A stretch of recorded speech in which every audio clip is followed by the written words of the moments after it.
what we kind of knew about psychedelics or heard about psychedelics growing up. This is your brain on drugs, right? The egg in the frying pan. Just say no. What these medicines can do is they can help us see what we need to see.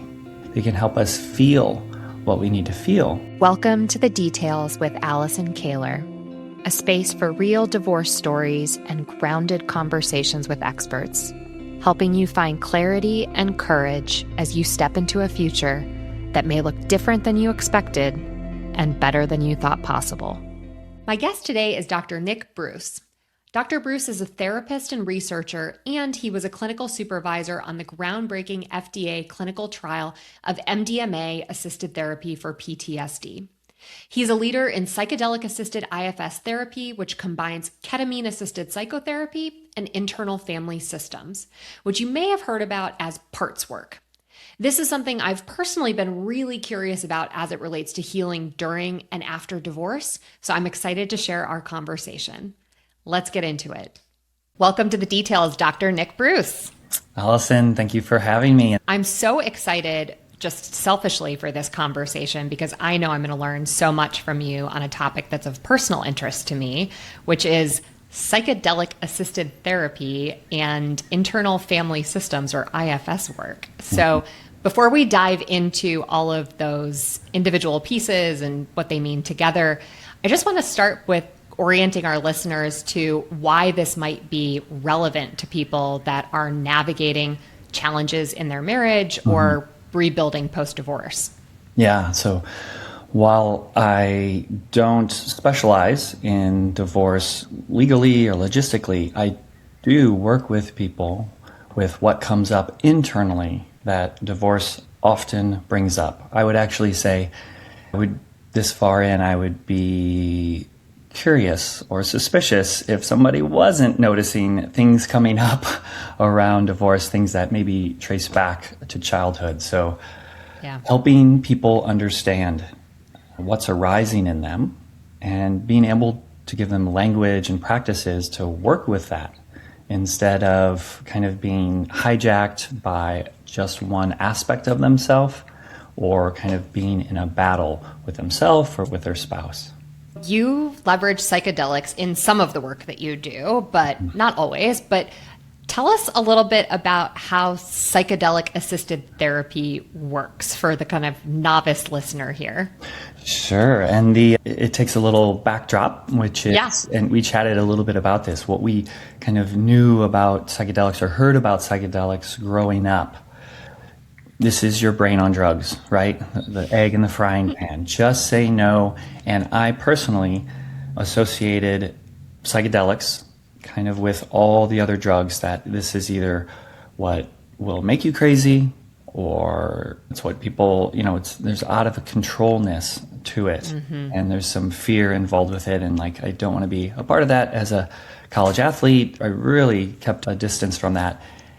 And there's also that fear of kind of losing control. I'm aware of that was happening as well. So psychedelics have been around for a really long time. Some of them have been around for thousands of years. Most recently, and it's particularly because there's been a clinical interest in them and they've been in research, FDA, the gold standard double-blind research, finding out what these medicines can do for us for mental health, specifically treating different diagnoses, PTSD, anxiety, depression. Psychedelics is a overall name for a number of different specific substances or molecules. Some of these molecules come from plants, mushrooms. People know magic mushrooms. Some come from, they're created in a lab. They're manufactured in a lab. This is like LSD, and then others come from other sources. The one that's kind of far out is the venom of a toad. Actually, somebody found out that when that is prepared in a certain way, that can have a very expansive, kind of unitive kind of experience. But back to what's a little bit more towards the middle. Another psychedelic is ketamine, which is essentially an anesthetic, and it has these different properties. And what these medicines can do is they can help us see what we need to see, meaning the patterns that maybe have been running our lives. They can help us feel what we need to feel. So these medicines and psychedelic-assisted therapy, when psychedelics are used in a safe container or a safe context, they can help highlight and soften some of the patterns that we tend to be stuck in. And then that helps us heal what we need to heal. So we'll either connect some dots, but also have the space or be able to access the capacity in order to let some feelings come through. Let that be grief, anger, sadness, joy. That's a whole other topic. A lot of healing is kind of focused on how do I suffer less? Well, one of the outcomes of good work is there's more aliveness and we can actually feel a bit more. For those that might still have some of that fear, or, I'm thinking about my parents listening to this and some of the comments I might get of didn't Matthew Perry die of a ketamine overdose, or, friends that are here that are taking mushrooms as recreational drugs.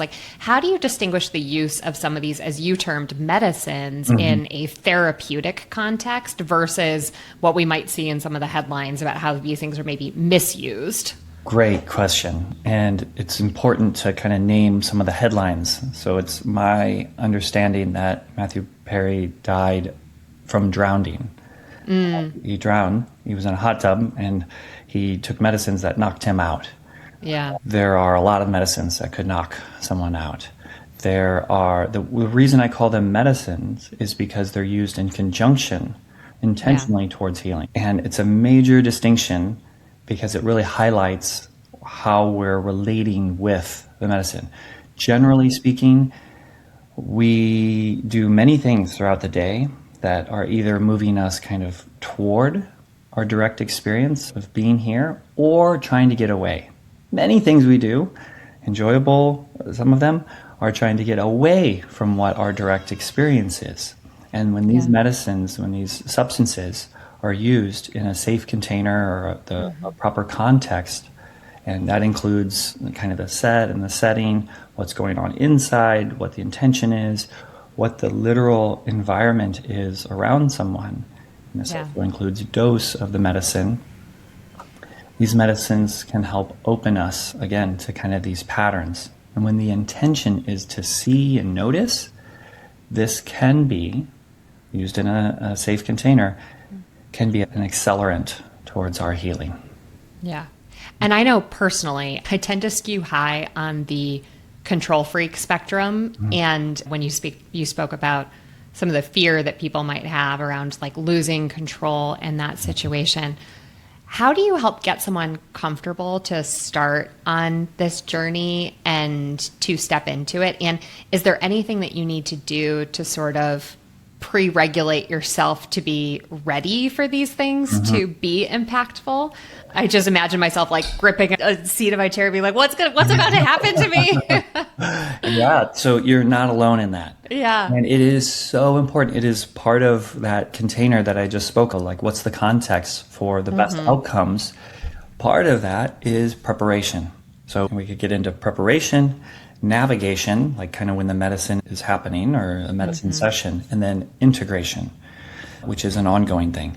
But the preparation includes exactly what you're speaking to, both some understanding of the process and really specifically getting to know your parts or aspects, concerns, fears, ideas, stigmas, the things that come up that kind of tighten us up and that can be, kind of have us running either anxious, or I have some people that run anxious, but they're just okay, I'm ready for the medicine. And they kind of want to skip over the preparation to just get out of that discomfort. So what we do is we slow it down and we relate. I help people. This is actually kind of a lead into the IFS, or the internal family systems, where we can turn towards and find out which parts of you have concerns about maybe the medicine session or the whole process. And then we're in a conversation with the part of you. And the conversation is with a part of you and you. or your kind of essence or your higher self. We can call it different things, but when we're not run by a single part of ourself, then we're actually in relationship. And share a little bit more about this, because I think IFS, or internal family systems, or parts work has been getting, at least in some of my own exploration, has been getting a little bit more press, for lack of a better word. But for those that maybe have never come across this, how would you sort of orient the listeners to IFS or these parts that we have? We all have had the experience of part of me wants this, part of me wants that. In the context of divorce, part of me wants to get out of here. Part of me says it's time to go. Part of me says it's time to stay.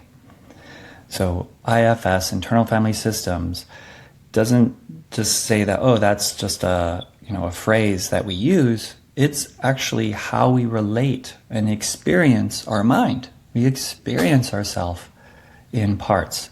And the therapeutic model is that we can actually turn towards, we can, again, slow down and turn towards what's actually arising and relate to these different aspects of ourselves in the same way that we relate to our friends. If you wanted to get to know someone for whatever reason, oh, they seem cool, I kind of want to get to know them, you'd ask them some questions, right? You'd slow down, you'd listen to what they had to say, and then you would also share some about yourself. So it might sound a little woo-woo for some people to have conversations with aspects or parts of themselves. I've been doing this for a while, and I can guarantee for most everyone, it turns to a very natural flow of a conversation and knowing themselves.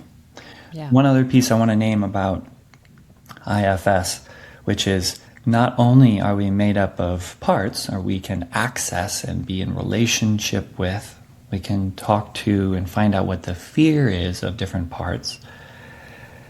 There's also something underneath that. And underneath that, the IFS model calls it self with a capital S. And that is something that has been untouched by any of your childhood conditioning or traumas along the way. But rather there is a way of listening that we can hear kind of more of our essence, if you will. And from there, we can make decisions about how to proceed with a divorce. We can make decisions about what we're going to do with the kids. We can make decisions about how to have boundaries in a divorce process. So there's something that's underneath the parts. Yes, we relate to the parts, and parts can kind of hijack us, meaning we get really identified as a part. So an example, in a divorce process, anger can arise, and we could kind of come from anger and just feel like we have to protect or kind of go extreme. But what I help people with is to connect with that anger, have conversation with the anger, understand what the anger is protecting, so that the person actually gets to make those decisions, and then the part or the anger becomes more like a consultant. I am super curious to explore this a little bit more, because when you were first introducing these concepts of parts, and there's a part of me that wants to stay, there's a part of me that wants to go. What was so powerful to me when you introduced that was it brought me back to my own divorce contemplation journey, and thinking about labeling myself as, oh, I'm just indecisive and I can't decide, versus saying, hey, there's this part of me that really wants to stay and this other part of me that really wants to go. And so I'd love to understand a little bit more this relationship to self, and sort of how do you dialogue to say, is it everybody sitting around the family table and having the conversation to get to the quote unquote right answer? Or is it listening to the parts, letting them go aside, and then trying to get more access to that uppercase S self kind of thing? Does that question even make sense? It totally makes sense. And anyone who's done some work with IFS is like saying, wow, she kind of nailed it. Allison nailed it. It is a deep listening that includes all the parts. So ideally, we don't want the parts to lead. We can think of, in some way, we can think of parts as evolutionarily like useful to like, when it feels like an emergency situation, then we just have to get out of pain. Just have to get out of pain, and whatever means we need to do that, we need to do that. when we can pause, take a few breaths, connect with kind of what's noticing the parts. When we can connect with there's the awareness of these parts, then we're all of a sudden in a relationship. And then you, more from your core self, gets to decide. The ambivalence, this is something in thinking about our meeting today, I wanted to come up, so voila. So often people will be concerned that if they're ambivalent, that means like either something's wrong with them or that they can't do anything, they're paralyzed because there's some level of ambivalence. Yeah. When we've explored and we've come to understand for oneself that we have different parts. So yeah, it makes sense that part of you can be totally relieved that the marriage is ending. And at the same time, another part of you can feel a ton of grief and a ton of anger and a ton of confusion. Or, all of these could be different parts. So a willingness, or in one sense, even a little psychoeducation that, this is how people have related and known themselves over time. Meaning like this isn't like a new age thing of like, we have parts. The the developer of IFS, Dick Schwartz, he actually wrote a book about how many different cultures have this at their core that we can work with. We can understand our emergent mind as different parts. So this is not like super brand new. Yes, IFS is getting more attention right now, but I invite people, if they get a sense of this, to just know that this can be really relational in a very familiar way. Yeah. Well, two things come up for me as I hear you say that. One is there are so many different frameworks and tools and modalities out there, and I think there's a lot of commonality. So like just two that sort of come to mind. One is I'm a certified practitioner of the Enneagram, which is like a personality typing tool. And so if you don't... I'm a number 1 strict perfectionist. Okay. Yep. Could you not tell from how I was talking about drugs earlier? I had a hunch. Anyway, but like within the Enneagram, and for those that don't know, there are 9 sort of personality types, but they're organized into 3 triads: an action center, a thinking center, and a feeling center. And we can have, a dominating center. And so, I tend to lead from my thinking center of expression. Other people might lead with feeling, but that even in and of itself represents some sense of parts. I have a feeling part, I have an acting part, I have a thinking part. The second example that comes to mind is the Hoffman process that I've spoken about on this podcast before. And they talk about the quadrinity, and that includes your intellect, your emotional self, and your body being a piece of it. And it also talks about your spiritual self. And so even in a lot of these modalities, the sense of like there is a authentic inner self that represents your true self without all of the pain, shame, and programming that gets layered in over time. I think there's more similarity in a lot of these models than could sometimes be true on the surface, is one thing that comes up. I agree. And I agree. I find a way to agree a lot because I'm a 9. I identify as a 9. You that know the Enneagram, that's kind of the mediator, but I have a 1 wing. So there we go. There's clear overlap because there's something that we're in different ways kind of listening into. And there's a strength, and I would say even a healing that happens when we're encouraged and supported to kind of slow down and listen. While there are a lot of similarities, what I have found, and I've studied a number of different modalities, one of the number of things that differentiate internal family systems is that at its core there is a core self that is accessible. And there's also tools and practices. There's a way of accessing that. And so many different, like CBT is quite a ways away from that. There's a number of different models that just don't consider that at your core at all. So this can be really helpful. So tell me more about this, because I am very open and transparent on this show that I did not have the tools as I was going through and navigating my divorce. I have learned so much in the 8 years post-divorce, and I'm still on that learning journey, which is why I'm so curious about this space. But I did a lot of cognitive behavioral therapy one-on-one, and we worked with a couples therapist. I think something for me is I struggled so deeply to get to what that core self was that you talked about. So what are some of the ways you help people access that through IFS? Great. And again, you are very much not alone. I look back to every relationship I've had or my marriage, and even within my current marriage, there's similar parts that still arise that I am getting to know these patterns and also relating to them more and more from my, as the model says, capital S self. So some of the overarching kind of tool or practice is making contact with, recognizing and making contact with parts as parts. Parts as parts. Rolling throughout a regular day, we have, all kinds of things coming at us, all kinds of things coming up in us, and we can become identified as that. When there's no separation, we just are the anger in traffic. We just are the sadness or the disappointment when somebody says something and they may not even know what it touched in us, but all of a sudden we are just in a pool of things that have happened to us before. So being in a practice of even asking, like, what part of me is active right now? What part of me is active right now?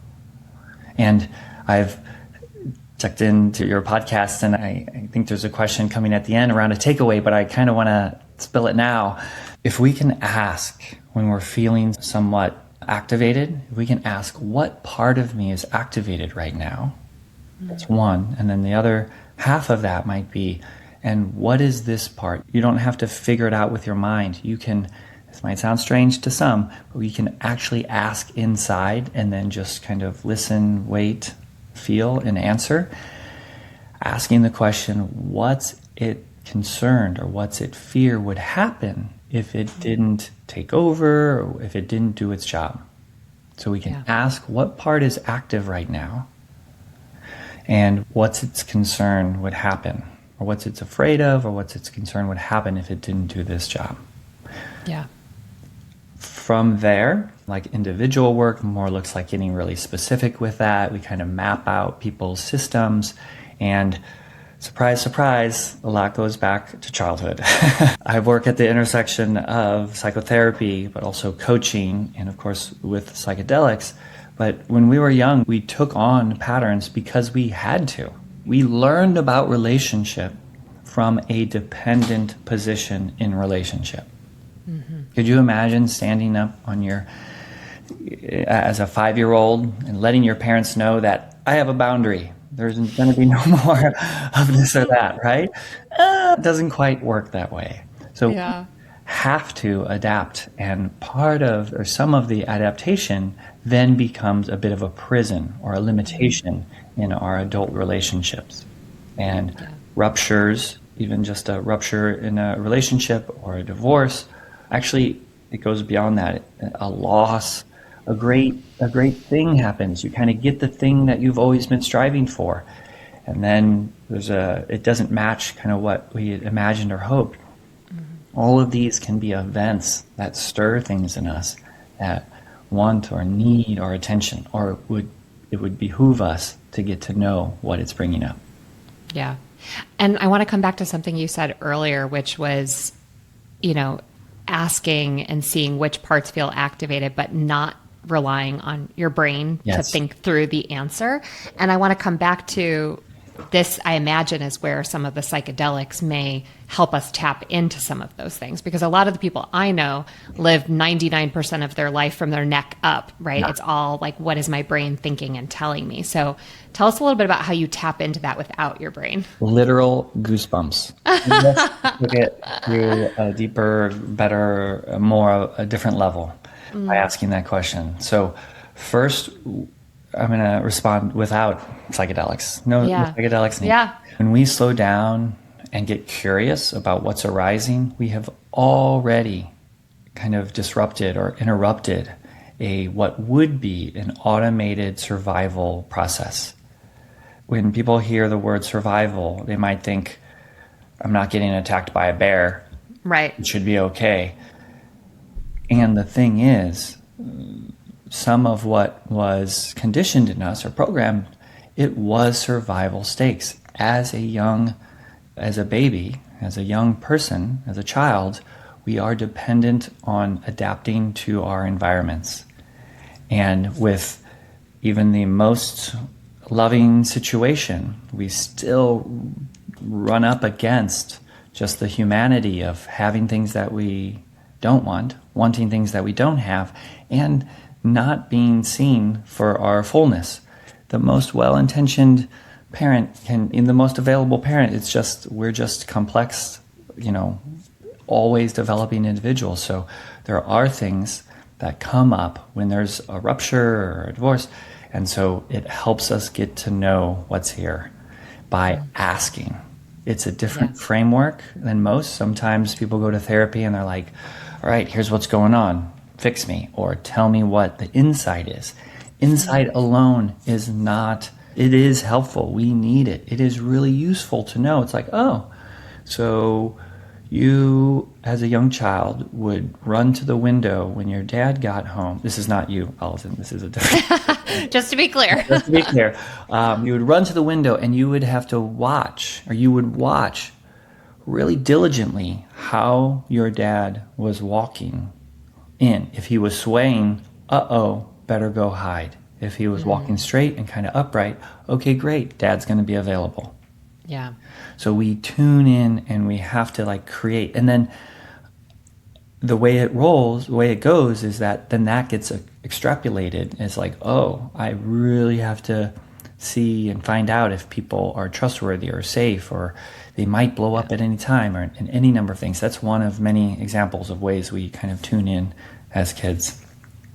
The psychedelic piece, so these medicines, you asked about them, and in general, they temporarily highlight and soften the protectors that we've been run by, which is extremely useful information.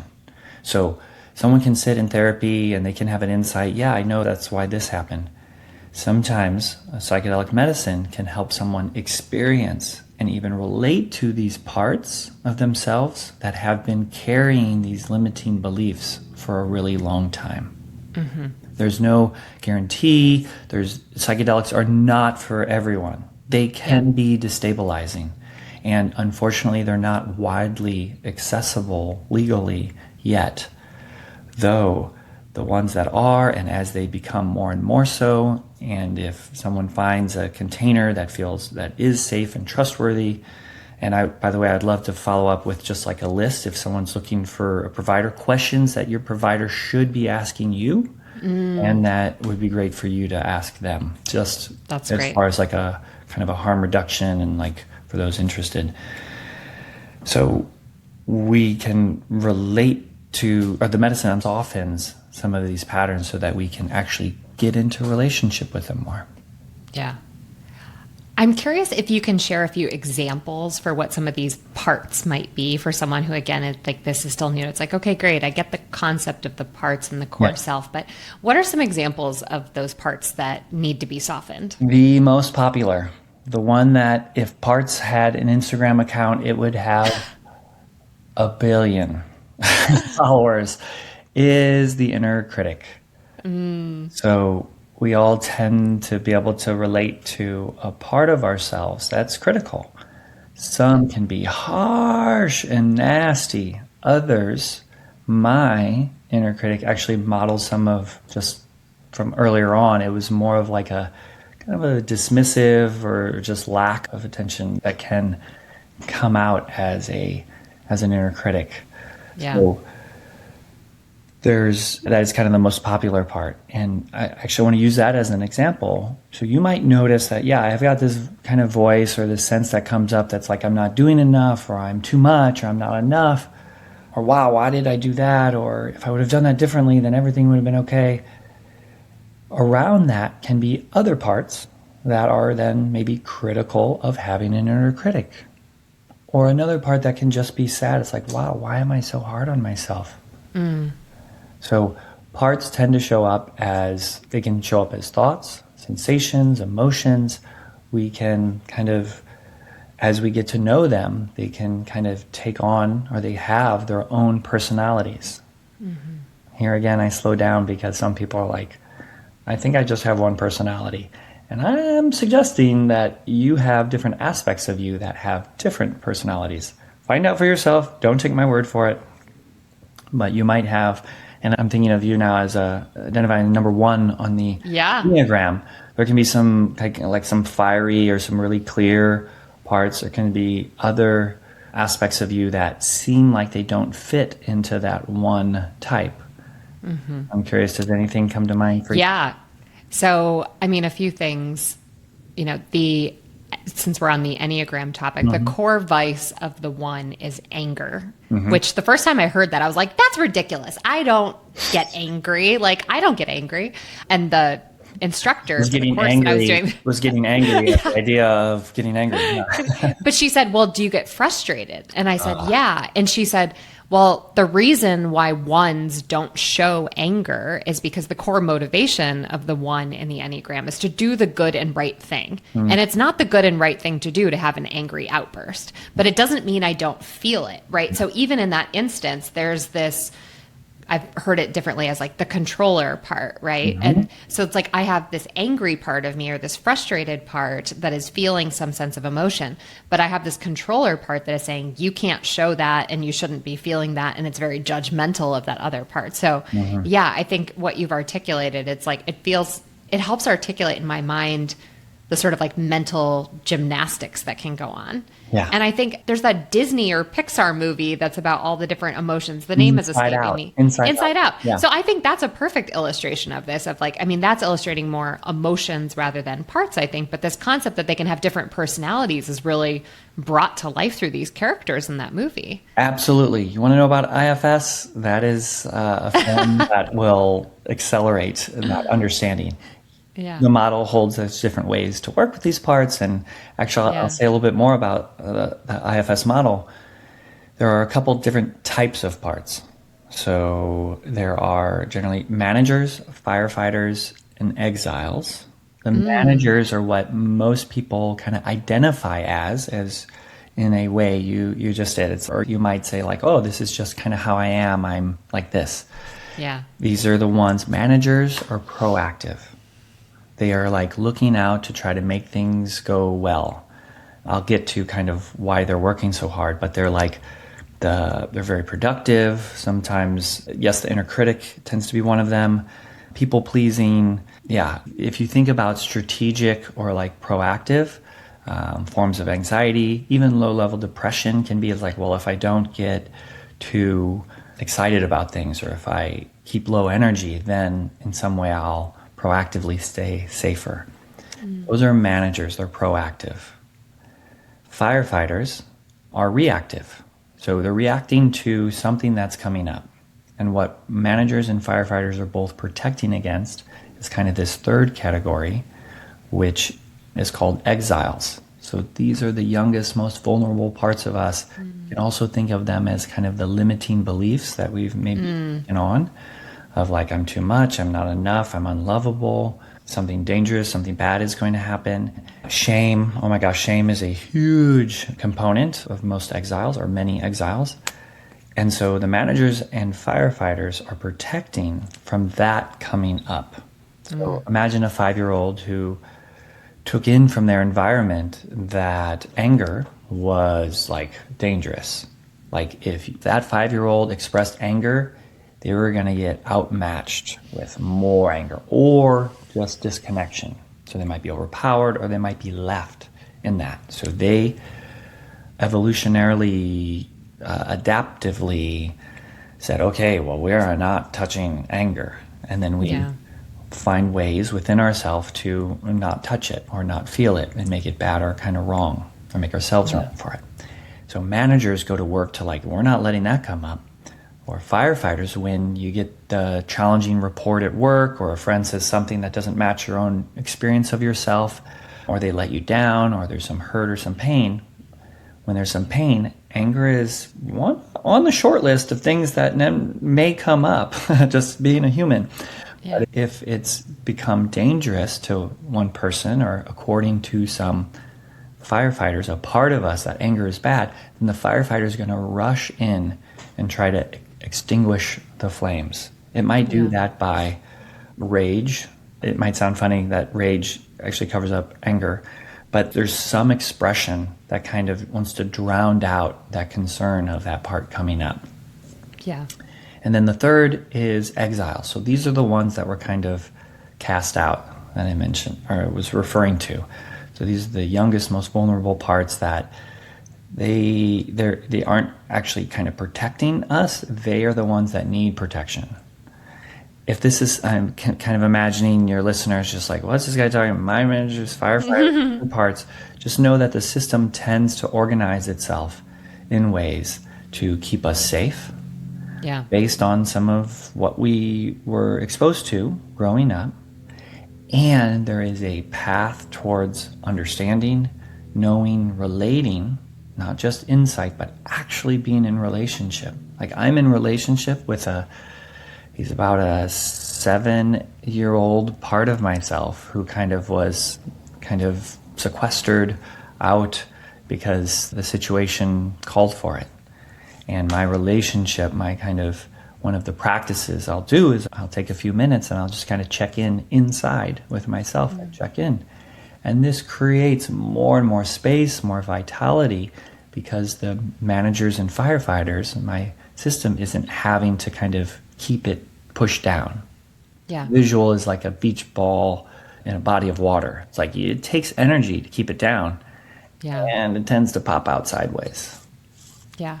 I mean, this resonates so much. And I think about all of the emotions that I certainly experienced navigating my own divorce process and a lot of people that I've spoken with. And when you put it in this framework of the firefighters, the managers, and the, what did you call it? Exiles. When you put it in that framework, it makes a lot of sense, and why it feels like you're competing and bouncing around between all these different feelings at any point in time. And I think what's really hard about it is sometimes you label yourself with a big blanket thing that merges all these together. Instead of thinking them as discrete parts, you label yourself of I'm just so fucked up, right? What's wrong with me, right? Yeah. And I think it sounds like by parsing these apart and being in conversation with them, you can learn a lot about yourself with a lot of empathy too. Yes. Great point.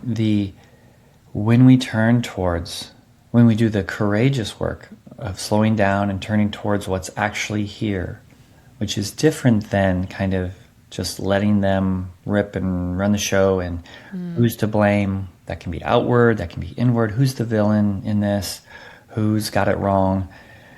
But when we can hear and feel and relate with the parts of us that need our attention, then there's more space, and then that core self, gets to lead, gets to make the decisions. Yes, these parts we very much want them to have a place at the round table or just at the table. But it's a very different experience when we're in relationship with parts. The model, it's a little jargon, but we can be blended with a part. It essentially means we're identified as the part. The phrase blind rage really nails it, because blind is well, who's blind? The person, their core is blind to this rage that is just flowing out of them. This is kind of an extreme example, but there's a big difference between someone going wow, I'm feeling a shit ton of rage right now, versus just letting it rip. Then we know there's a person who's in relationship with that aspect of themselves.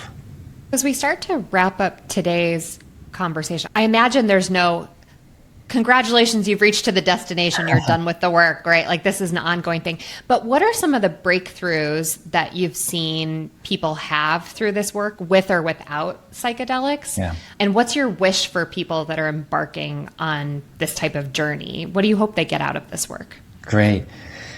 I've worked with While it's not like a specialty, I've worked with dozens of people in a divorce process. And one of the ways that they get stuck is they try to think their way out of an emotional injury. Divorce is not just a legal or practical process. Divorce, it's an attachment rupture. It's an identity rupture. And it is a nervous system event, an ongoing nervous system event. People know themselves more in terms of how they can relate to the different aspects of themselves, so they're not so run by the part that feels like it has to defend at all costs, or the part that feels like, oh, I've seen that my spouse, my partner is just like actually quite wounded. I learned something and now I have to just kind of make it easy for them, or skip over myself, or not have my boundaries when things are arising in the process. To distill it, it would be they know themselves more by way of knowing their parts, and they're actually in relationship with them, so that their core self, after consulting with different parts, then they can make the decisions. It's very different to make a decision from anger than in consultation with anger and then the person making a choice. Yeah. Beautifully said. And you are the author of the forthcoming book, The Psychedelic Mindset. Right. And, we've talked a bit about, the class of medicine that fall in that category, but you also talk about with or without psychedelics. And so what do you hope people take away from our conversation today and or your forthcoming book as it relates to psychedelics? Yeah, it relates to psychedelics. It's called, as you said, The Psychedelic Mindset. And as I said before, psychedelics, taking a medicine, can be really helpful in that it temporarily highlights and softens the protective patterns that have been likely running your life or a bit of your life. The main takeaway of the book is you don't need psychedelic medicine to do this. You can actually adopt and practice into a mindset, again, an ongoing practice into a mindset of a way of being a little bit more open, embodied, and meeting what's actually arising. So meeting the parts, meeting the emotions, meeting the sensations, meeting the disappointment, meeting orgasmic bliss of different aspects of your life. So helpful. And I wish that I had this work back when I was navigating my own divorce experience. But I think one of the things I've learned is that divorce can be such a catalyst for personal growth and transformation. And so even now, finding this work, having this conversation, I'm super excited to learn more. I can't wait to read your book when it comes out. Thank you so much for being with us today, Dr. Brüss. I have learned so much, and I'm sure our listeners have as well. Thanks, Allison. Great conversation. Great to be with you. Thanks for listening to my conversation with Dr. Brüss. For more conversations like these, be sure to hit that follow or subscribe button, and we'll see you next week on The Details.